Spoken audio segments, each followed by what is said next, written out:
ಇದು ಬೇಸಿಗೆ ಶಿಬಿರದ 6ನೆಯ ದಿನ. ಮಣ್ಣಿನ ಕಂಪು ಮತ್ತು ಸಂಪ್ರದಾಯದ ಸೊಗಡು.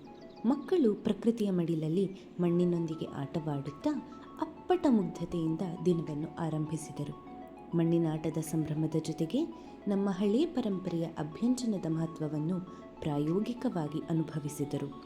ಶರೀರದ ಕಾಳಜಿ ಮತ್ತು ಸಂಸ್ಕೃತಿಯ ಅರಿವು ಇಂದಿನ ವಿಶೇಷ. ಸಾಲಾಗಿ ಕುಳಿತು ಸವಿದ ಸಾಮೂಹಿಕ ಭೋಜನ ಸಹಬಾಳ್ವೆಯ ಪಾಠವನ್ನು ಕಲಿಸಿತು. ಒಟ್ಟಾಗಿ ಊಟ ಸವಿಯುವ ಆ ಖುಷಿಯೇ ಬೇರೆ.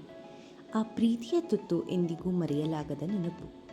ಮಕ್ಕಳ ಈ ಮುಗ್ಧ ನಗು ಮತ್ತು ಒಗ್ಗಟ್ಟು ಈ ದಿನದ ಸೌಂದರ್ಯವನ್ನು ಇಮ್ಮಡಿಗೊಳಿಸಿತು. ಪ್ರತಿ ಅನುಭವವೂ ಹೊಸ ಪಾಠ, ಪ್ರತಿ ಕ್ಷಣವೂ ಅಮೂಲ್ಯ. ನಮ್ಮ ಈ ಸುಂದರ ಪಯಣದ ಹಾದಿಯಲ್ಲಿ ಇಂದಿನ ನೆನಪುಗಳು ಎಂದಿಗೂ ಚಿರಸ್ಥಾಯಿ. ಧನ್ಯವಾದಗಳು.